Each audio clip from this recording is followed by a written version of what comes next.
Hello guys and welcome back to best car picks. M G എന്ന് പറയുമ്പോൾ നമ്മൾ ഇന്ത്യക്കാരൊക്കെ ഇപ്പോൾ കൂടുതലും അസോസിയേറ്റ് ചെയ്യാൻ പറ്റുന്ന ഇലക്ട്രിക് വാഹനങ്ങളുമായിട്ടാണ്. അവർ ആദ്യം ZS-EV ഇറക്കി, അത്യാവശ്യം ക്ലിക്കായി. അതിനുശേഷം പിന്നെ കോമറ്റ് EV ഇറക്കി, ആവശ്യത്തിന് ക്ലിക്കായി. ലാസ്റ്റ് ഇറക്കി വിൻസർ EV ആണ് ഇപ്പോഴത്തെ ഇന്ത്യയിലെ ഏറ്റവും ബെസ്റ്റ് സെല്ലിംഗ് ഇലക്ട്രിക് വാഹനം.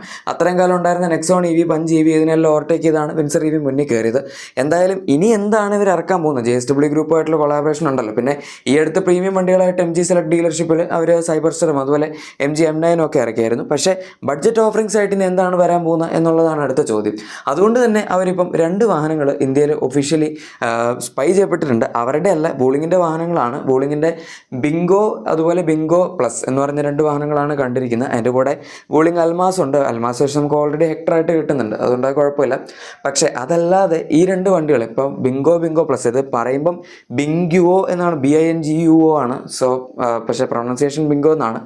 എന്തെങ്കിലും ആവട്ടെ, പ്രൊണൗൺസിയേഷൻ അല്ലല്ലോ, നമുക്ക് എന്തായാലും ഈ പേരൊന്നും ഇവിടെ കിട്ടാനേ പോകുന്നില്ല.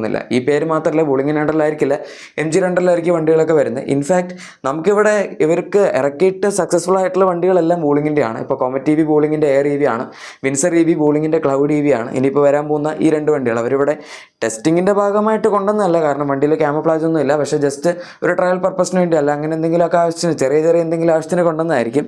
എന്തായാലും ഈ 2 വണ്ടികളും ഇവിടെ കണ്ടിട്ടുണ്ട്. ആൻഡ് മൊത്തത്തിൽ നോക്കുകയാണെങ്കിൽ ഇന്ത്യൻ മാർക്കറ്റിന് അത്യാവശ്യം നല്ല വണ്ടികൾ തന്നെയാണ്.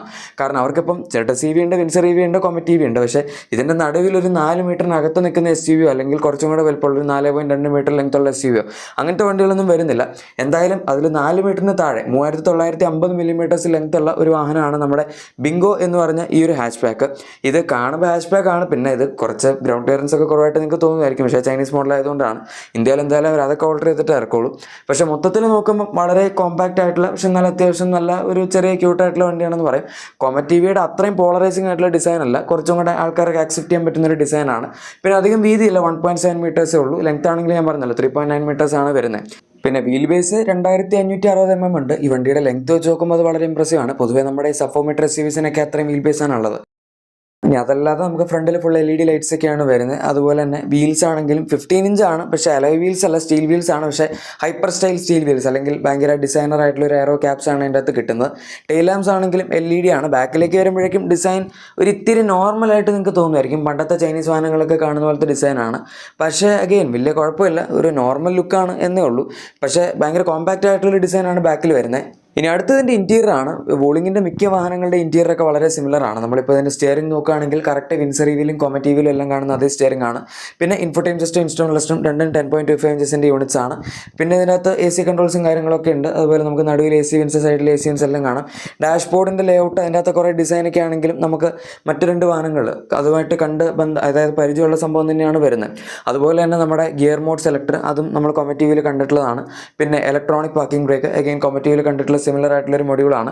ഇതിൻ്റെ ഹയർ സ്പെക് വേർഷൻസിൽ നമുക്ക് ഡാഷ്ബോർഡിലൊക്കെ അത്യാവശ്യം സോഫ്റ്റ് ടച്ച് മെറ്റീരിയൽസും, ഡോർ പാഡ്സിൽ സോഫ്റ്റ് ടച്ച് മെറ്റീരിയൽസ് അതൊക്കെ അവൈലബിൾ ആണ്. പിന്നെ സീറ്റ്സിലും ലെതററ്റ് അപ്പോൾസ്ട്രി അവർ കൊടുക്കുന്നുണ്ട്. പക്ഷേ ഇതൊക്കെ ടോപ്പ് എൻഡ്സിൽ മാത്രമേ ഉള്ളൂ.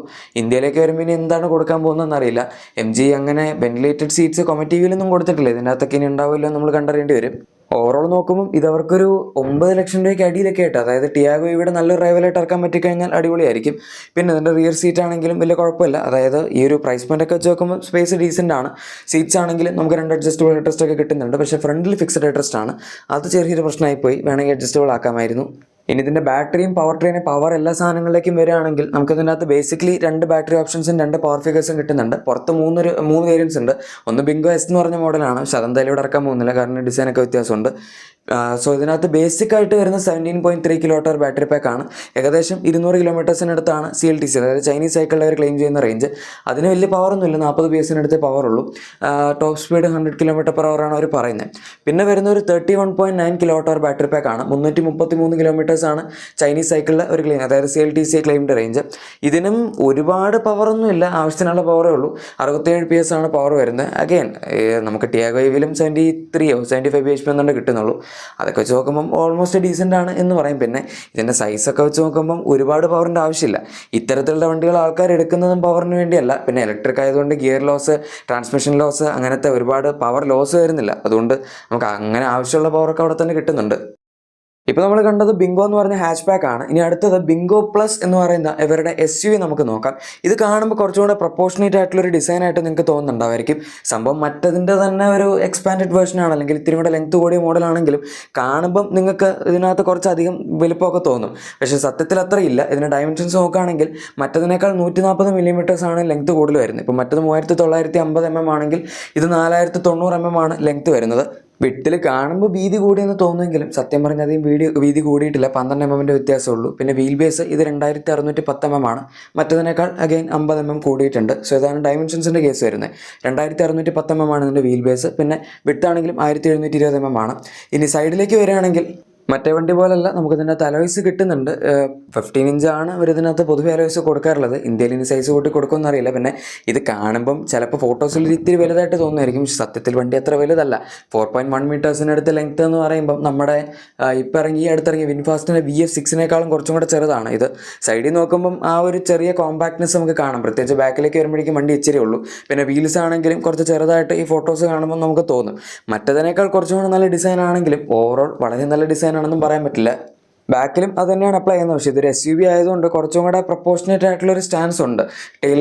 ടെയിൽ ലാംപ്സിൻ്റെ ഡിസൈൻ കുറച്ചും കൂടെ സ്ലീക്കാണ്, കുറച്ചും കൂടെ നല്ലതാണ്. പിന്നെ ബാക്കിൽ ആ ഒരു കുറച്ച് ബോക്സി ഷേപ്പൊക്കെ വന്നപ്പോഴേക്കും വണ്ടിയുടെ ആ ഒരു എവിടേക്കും ഉണ്ടായിരുന്ന തെറ്റങ്ങ് മാറി കിട്ടി.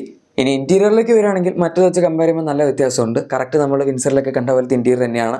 ഇതിൻ്റെ അകത്ത് 8.8 ഇഞ്ച് ഇൻസ്ട്രുമെൻ്റലിസ്റ്റ് ആണ് വരുന്നത്. ഇൻഫോർടൈൻമെൻറ്റ് സിസ്റ്റം 10.1 ഇഞ്ചാണ്. പക്ഷേ അത് റൊട്ടേറ്റ് ചെയ്യാൻ പറ്റുന്ന ഡിസ്പ്ലേ ആണ് ചില സ്ഥലങ്ങളിൽ അവർ കൊടുക്കുന്നത്. ഇന്ത്യയുടെ കാര്യം എനിക്കറിയില്ല എന്തായിരിക്കും കൊടുക്കാൻ പോകുന്നതെന്ന്. പക്ഷേ ബാക്കി സാധനങ്ങളൊക്കെ ഇപ്പം ഓട്ടോ AC ഉണ്ട്, അതുപോലെ സ്റ്റാർട്ട് ഓപ്ഷൻ അവൈലബിൾ ആണ്. അതല്ലാതെ ഡ്രൈവറിന് 6-way ഇലക്ട്രിക് അഡ്ജസ്റ്റ്മെൻ്റ് ഒക്കെ അവർ പറയുന്നുണ്ട്. പിന്നെ വേറെ കുറേ ഫീച്ചേഴ്സ് ഉണ്ട്. മറ്റതിനകത്ത് ഉണ്ടായിരുന്ന എല്ലാ സാധനങ്ങളും ഇതിൻ്റെ അകത്തും ഉണ്ടാവും. കുറച്ച് എക്സ്ട്രാ ഫീച്ചേഴ്സ് ഉണ്ടാവും. ഡാഷ്ബോർഡിൻ്റെ ലേഔട്ടിലൊക്കെ നല്ല വ്യത്യാസം ഉണ്ട്.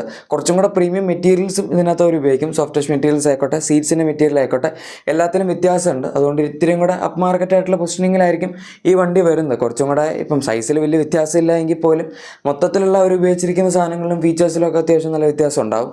ഇനി അടുത്തത് ഇതിൻ്റെ പവർ ടൺ ഓപ്ഷൻസിലേക്കൊക്കെ വരികയാണെങ്കിൽ നമുക്ക് 2 ബാറ്ററി ഓപ്ഷൻസ് ആണ് കിട്ടുന്നത്. പവർ ഏകദേശം സെയിം ആണ്. 101 PS പവറും അതുപോലെ 180 Nm ടോർക്കുമാണ് വരുന്നത്. മറ്റേ വണ്ടിയിൽ 100 ടോപ്പ് സ്പീഡ് എങ്കിൽ ഇതിനകത്ത് 140 km/h ടോപ്പ് സ്പീഡ് വരുന്നത്. 0 to 50 അവർ ക്ലെയിം ചെയ്യുന്ന 4 സെക്കൻഡ്സിനടുത്താണ്. 0 to 50യുടെ സ്റ്റാൻഡേർഡ്സിൽ നോക്കുമ്പോൾ നല്ലതാണ്. പക്ഷെ അത് കഴിഞ്ഞ് മിക്കവാറും വണ്ടി സ്ലോ ആയിരിക്കും. അതുകൊണ്ടായിരിക്കും ബാക്കി പറയാത്തത്. പക്ഷേ അഗൈൻ ഇലക്ട്രിക് ആയതുകൊണ്ട് ഇതിൻ്റെ അകത്ത് നമുക്ക് ഒരുപാട് ലോസസ് വരുന്നില്ല പവറിൻ്റെ കാര്യത്തിൽ. പിന്നെ ഗിയറും ഇല്ല, ജസ്റ്റ് ഒരൊറ്റ സിംഗിൾ ഡ്രൈവ് ആണ് വരുന്നത്. അതുകൊണ്ട് ഓവറോൾ നോക്കുമ്പോൾ നമുക്ക് ആ ഒരു പ്രൈസ് പോയിന്റിൽ കിട്ടുന്ന ബാക്കി ICE വാഹനങ്ങളെക്കാൾ എന്തായാലും ഇത് പവർഫുൾ ആയിരിക്കും. വേറൊരു പ്രശ്നം എനിക്ക് തോന്നിയതിൻ്റെ സീറ്റ്സ് ആണ്. ഫ്രണ്ടിലത്തെ സീറ്റ്സ് സംഭവം കാണാൻ അത്യാവശ്യം നല്ല സപ്പോർട്ടീവ് ആണ്, കംഫർട്ടബിൾ ആണെന്നൊക്കെ തോന്നുമെങ്കിലും അഡ്ജസ്റ്റബിൾ ഹെഡ്രസ്റ്റുകൾ ഇവർ ഇതിൻ്റെയും ഫ്രണ്ട് സീറ്റ്സിൽ കൊടുത്തിട്ടില്ല. അതൊരു വലിയ നെഗറ്റീവാണ്.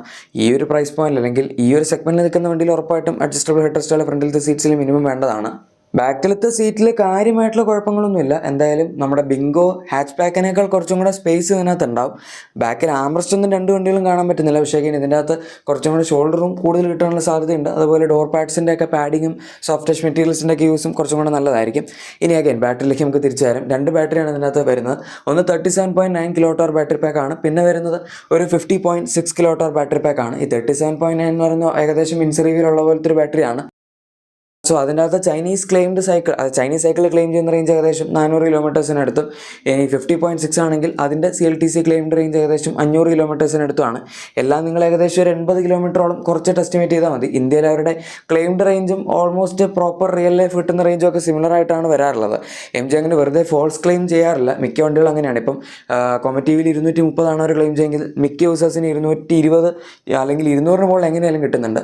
അതുപോലെ തന്നെ വിൻസറീവിലും 330 320 വരെ ക്ലെയിം ചെയ്യുന്നു. 300 മുകളിൽ നോർമൽ യൂസേഴ്സിന് കിട്ടുന്നുണ്ട്. പ്രോ യൂസേഴ്സിന് 380 to 400 റേഞ്ച് കിട്ടുന്നതായിട്ട് പറയുന്നുണ്ട്. അതുകൊണ്ട് അവർ പറയുന്ന റേഞ്ച് ഉറപ്പായിട്ടും കിട്ടാറുണ്ട്. ഇത് ഇപ്പോൾ ഈ ക്ലെയിം ചെയ്യുന്ന റേഞ്ച് നിങ്ങൾ നോക്കണ്ട. എന്നാലും നമുക്ക് ഏകദേശം ഒരു എസ്റ്റിമേറ്റിൽ കുഴപ്പമില്ലാത്ത റേഞ്ച്. ഇപ്പം 37.9 എന്ന് പറഞ്ഞാൽ എങ്ങനെയായാലും അതൊരു 300 കിലോമീറ്ററൊക്കെ ഓടേണ്ടതാണ്. 50.9 ആണെങ്കിൽ അതും നമുക്ക് ഏകദേശം ഒരു 350-400 കിലോമീറ്ററിനടുത്ത് സുഖമായിട്ട് ഓടും. ഈ വണ്ടി അവർക്ക് വിൻസർ രീതിയേക്കാൾ ഒരു 2 ലക്ഷം രൂപ വിലയെങ്കിലും കുറച്ചിട്ട് ഇറക്കാൻ പറ്റുമെങ്കിൽ ഉറപ്പായിട്ടും നല്ലൊരു ഇൻസ്റ്റന്റ് ഹിറ്റ് ആയിരിക്കും. കാരണം മറ്റേതിൻ്റെ അകത്തുള്ള പവർ റേഞ്ച് സാധനങ്ങളൊക്കെ ഏകദേശം ഇതിനകത്തുണ്ട്. പവർ കുറച്ച് കുറവാണ്, പക്ഷേ വണ്ടിക്ക് വെയിറ്റും കുറവാണല്ലോ. അപ്പോൾ അതിനനുസരിച്ച് നമുക്ക് ആ ഒരു ആക്സലേഷൻ ടൈം ബെറ്റർ ആവും. ബാക്കി ഫീച്ചേഴ്സ് ആണെങ്കിൽ ഒരുപാട് കാര്യങ്ങൾ ഇതിൻ്റെ അകത്ത് കോമൺ ആണ്. അപ്പം അങ്ങനെ വരുമ്പം മറ്റൊരു ഹിറ്റിനുള്ള സാധ്യതയുള്ള വാഹനമാണിത്. ഇനിയിപ്പോൾ ഇവർ രണ്ടും കൂടെ ഇറക്കുമോ അതോ ഏതാണ് ഇറക്കാൻ പോകുന്നതെന്നൊക്കെ നമുക്ക് കണ്ടറിയാം. MG ആണല്ലോ. എനിവേ നിങ്ങളുടെ എക്സിസ്റ്റിംഗ് വാഹനത്തിന് എന്തെങ്കിലും ആക്സറീസോ ക്ലീനിങ് പ്രോഡക്ട്സ് ഒക്കെ വേണമെങ്കിൽ നമ്മൾ ഡിസ്ക്രിപ്ഷൻ അല്ലെങ്കിൽ പ്രൊഡക്റ്റ് ഒക്കെ ചെക്കൗട്ട് ചെയ്യുക. ഈ വണ്ടിയെ പറ്റിയുള്ള നിങ്ങളുടെ അഭിപ്രായം താഴെ കമൻസിൽ പറഞ്ഞേക്കുക.